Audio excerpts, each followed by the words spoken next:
रात को बारिश में सुनसान घर के पास एक कार रुकती है। उसमें से टेस बाहर निकलती है और अपना सामान लेकर घर के पास जाती है।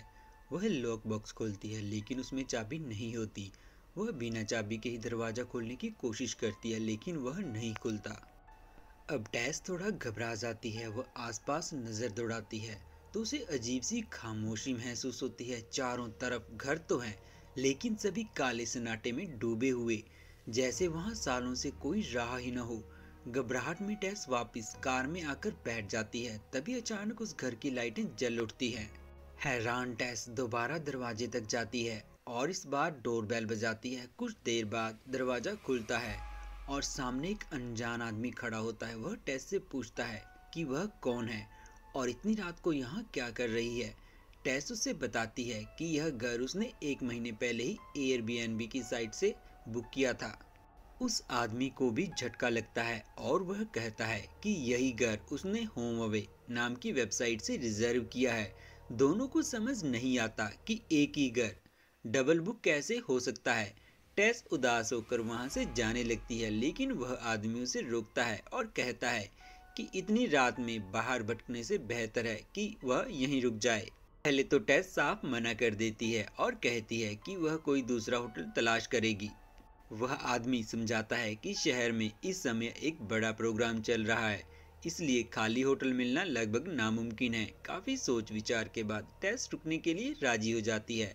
उसे सहज महसूस कराने के लिए वह आदमी हल्की फुल्की बातें शुरू करता है और अपना नाम कीथ बताता है। धीरे बातचीत बढ़ती है और दोनों एक दूसरे के साथ कुछ हद तक कंफर्टेबल हो जाते हैं। टेस के चेहरे पर थकान देखकर कीथ उसे बेडरूम में जाकर आराम करने को कहता है और खुद हॉल के काउच पर सोने की बात करता है। टेस उसका शुक्रिया अदा करके कमरे में चली जाती है और गहरी नींद में सो जाती है। आधी रात को अचानक किसी आवाज से उसकी आंख खुल जाती है। वह देखती है कि उसके कमरे का दरवाजा खुला हुआ है। हॉल की तरफ से अजीब सी आवाजें आ रही है। टेस डरते डरते बाहर झांककर देखती है तो पता चलता है कि कीथ काउच पर सोते हुए बुरी तरह सिसक रहा है और बड़बड़ा रहा है जैसे किसी बुरे सपने में फंसा हो। टेस कीथ को पुकारते हुए धीरे धीरे उसकी तरफ बढ़ने लगती है।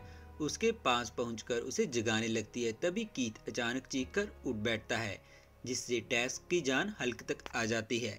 कीथ उससे पूछता है कि वह इतनी रात को हॉल में क्या कर रही है। टेस कहती है कि मेरे कमरे का दरवाजा खुला था और तुम नींद में कुछ अजीब सा बड़बड़ा रहे थे। वह उससे पूछती है कि क्या तुमने मेरे कमरे का दरवाजा खोला, तो कीथ कहता है कि मैं गहरी नींद में था, मैं ऐसा क्यों करूंगा। टेस वापस अपने कमरे में आकर दरवाजे को अच्छे से लॉक करके सो जाती है। सुबह उठने पर वह देखती है कि कीथ घर पर नहीं है लेकिन उसने उसके लिए एक नोट छोड़ रखा है कि वह काम से बाहर जा रहा है और शाम तक लौट आएगा। टेस उसके बाद इंटरव्यू के लिए निकलती है। बाहर का नज़ारा देखकर वह चौंक जाती है। पूरा इलाका लगभग वीरान है। उसके रेंटल हाउस के अलावा आसपास के ज्यादातर घर टूटे फूटे और उजड़े हुए नजर आते हैं, जैसे बरसों से वहां कोई बसा ही न हो। यह सब उसे बेहद अजीब लगता है। वह एक कैफे में फिल्म मेकर और रिसर्चर कैथरीन से, जो उसका इंटरव्यू लेती है, उससे मिलती है और वह उसके हुनर से काफ़ी प्रभावित होती है। इंटरव्यू के बाद कैथरीन उससे पूछती है कि वह शहर में कहाँ ठहरी है। टेस जब उसे बताती है कि वह बारबरी स्ट्रीट पर एयरबीएनबी के जरिए लिए गए एक रेंटल हाउस में रह रही है तो कैथरीन का चेहरा बदल जाता है। बारबरी स्ट्रीट का नाम सुनते ही वह चौकन्नी हो जाती है। उसे यकीन ही नहीं होता कि वहाँ कोई रेंटल हाउस हो सकता है। थोड़ा गंभीर होती हुई वह टेस को सावधान रहने की सलाह देती है और कहती है कि उसे वहाँ नहीं रुकना चाहिए। टेस समझाने की कोशिश करती है कि जगह थोड़ी सुनसान जरूर है मगर उसे वहाँ कोई खतरा महसूस नहीं हुआ और ऊपर से उसे एक अच्छा रूममेट मिल गया है। फिर भी कैथरीन उसे अलर्ट रहकर रहने के लिए कहती है और वहां से चली जाती है। शाम को टेस वापस घर लौटती है। जैसे ही वह कार से उतरकर घर की ओर बढ़ती है, अचानक एक आदमी चिल्लाता हुआ उसकी तरफ भागता हुआ आता है। घबराकर टेस भागती हुई अंदर जाती है और दरवाज़ा बंद कर लेती है। वह आदमी दरवाज़ा पीटते हुए उसे बाहर आने के लिए कहता है। टेस तुरंत पुलिस को कॉल करती है और मदद मांगती है लेकिन पुलिस की तरफ से जवाब आता है कि इस समय कोई यूनिट फ्री नहीं है, इसलिए वे अभी सहायता नहीं भेज सकते। कुछ देर बाद टेस खिड़की से देखती है कि वह आदमी जा चुका है। उसे लगता है कि शायद वह कोई पागल था और वह चैन की सांस लेकर बाथरूम में जाती है और पाती है कि टॉयलेट पेपर खत्म हो गया है। वह पूरे घर में टॉयलेट पेपर ढूंढने लगती है और उसकी नज़र बेसमेंट की तरफ जाती है। उसे शक होता है कि शायद स्टॉक नीचे रखा हो। वह नीचे बेसमेंट में जाती है तो सामने ही टॉयलेट पेपर का बॉक्स रखा मिलता है। वह बॉक्स उठाकर सीढ़ियों की तरफ लौटने लगती है कि अचानक ऊपर से बेसमेंट का दरवाज़ा बंद हो जाता है। टेस दरवाज़ा खोलने की कोशिश करती है लेकिन दरवाज़ा नहीं खुलता। फिर वह सीढ़ियों पर बैठ जाती है। वह देखती है कि उसका फ़ोन भी ऊपर ही रह गया है। इधर उधर देखते हुए उसे एक छोटी सी खिड़की दिखती है जिसमें कांच लगी होती है। बाहर निकलने या मदद के लिए संकेत देने का यही एक रास्ता नजर आता है। इसी बीच उसका ध्यान शेल्फ के पास दीवार से निकली एक रस्सी पर जाता है। वह सामान हटाकर रस्सी को खींचती है तो दीवार के अंदर छिपा हुआ एक सीक्रेट दरवाजा खुल जाता है। अंदर एक सीक्रेट कमरा है लेकिन वहाँ काफी अंधेरा है, इसलिए साफ कुछ दिख नहीं रहा। टेस के भीतर जिज्ञासा और डर दोनों बढ़ जाते हैं कि आखिर इस छुपे कमरे में क्या है। वह एक बड़े शीशे की मदद से बेसमेंट की लाइट को उस अंधेरे हिस्से की ओर रिफ्लेक्ट करती है। रोशनी पड़ते ही उसे गैलरी नजर आती है। टेस संभलकर उस गैलरी में आगे बढ़ती है। वहाँ एक दरवाजा देखती है और उसे खोलकर लाइट ऑन करती है। अंदर धूल से भरा हुआ एक गंदा सा बेड, उसके सामने एक पुराना वीडियो कैमरा जो सीधे बड़े बेड की ओर फोकस्ड है और बगल में रखी एक मैली सी बाल्टी। कमरे को देखकर साफ लगता है कि यहाँ किसी को लंबे समय तक कैद में रखा गया होगा और कैमरा शायद उसे रिकॉर्ड करने के लिए लगाया गया था। दीवार पर खून से सने हाथ का निशान देखकर टेस के रोंगटे खड़े हो जाते हैं। वह डर के मारे फौरन बेसमेंट की तरफ लौटती है। रोशनदान से झांककर वह देखती है कि कीथ वापस आ चुका है। घबराई हुई टेस उसे आवाज लगाती है। कीथ खिड़की के पास आकर उसे देखता है। दोनों मिलकर हल्का सा खिड़की को खोलते हैं और टेस उसे घर की चाबी दे देती है। फिर वह उसे बेसमेंट से आकर निकाल लेता है।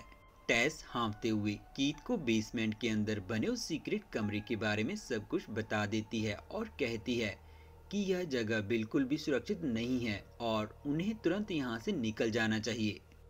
लेकिन कीथ को उसकी बातें कुछ अटपटी लगती हैं। वह टेस को शांत रहने के लिए कहता है और जिद करता है कि पहले वह खुद नीचे जाकर एक बार देखना चाहता है।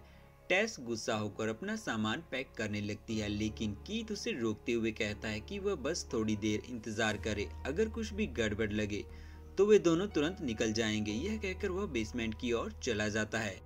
टेस उसे रोकने की कोशिश करती है मगर वह नहीं मानता। टेस ऊपर रुककर कुछ देर इंतजार करती है लेकिन कीथ लौटकर नहीं आता।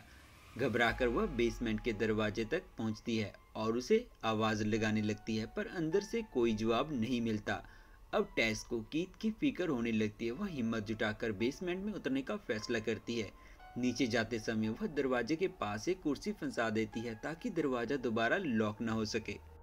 मोबाइल का टॉर्च ऑन करके वह उस गैलरी की ओर बढ़ती है लेकिन अंदर जाकर वह देखती है कि कीथ वहां पर नहीं है। वहां उसे लकड़ी जैसा एक और छुपा हुआ दरवाजा नजर आता है। डरते डरते वह उसे खोलती है तो सामने नीचे की ओर जाती लंबी अंधेरी सीढ़ियां दिखती है। टेस दोबारा कीथ को पुकारती है। इस बार कीथ की कमजोर सी आवाज कहीं गहराई से सुनाई देती है जो मदद के लिए पुकार रहा होता है। डर के बावजूद टेस हिम्मत कर नीचे उतरने लगती है। सीढ़ियां उसे एक लंबी अंधेरी सुरंग तक ले आती हैं। टेस कीथ को आवाज देती हुई धीरे धीरे आगे बढ़ती है और रास्ते में दो बड़े बड़े पिंजरे देखती है जैसे कभी उनमें किसी को कैद करके रखा गया हो। डर से उसकी हालत खराब हो चुकी है फिर भी वह कीथ को पुकारते हुए आगे बढ़ती रहती है। अचानक कीथ किसी जानवर की तरफ जमीन पर घिसटते हुए उसकी तरफ आता है।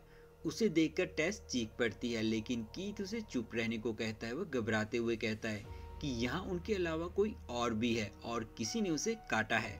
टेस कीथ से कहती है कि वे तुरंत यहाँ से भागे मगर कीथ उल्टा उसे और अंदर की ओर खींचने लगता है। तभी अंधेरे से एक डरावनी लंबी चौड़ी औरत तेजी से कीथ पर झपटती है।